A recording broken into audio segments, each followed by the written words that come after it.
ای دوست، ای دوست با غیبتت مرا پس مزن، حرفای بلند و پست چون مست مزن.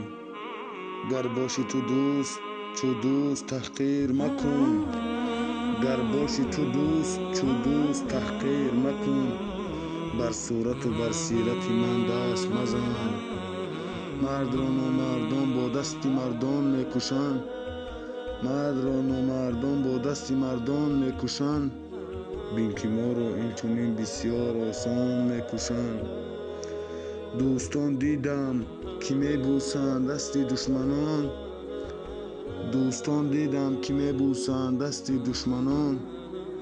دوستان را دشمنان با بوسه باران میکشند، دوستان را دشمنان با بوسه باران میکشند.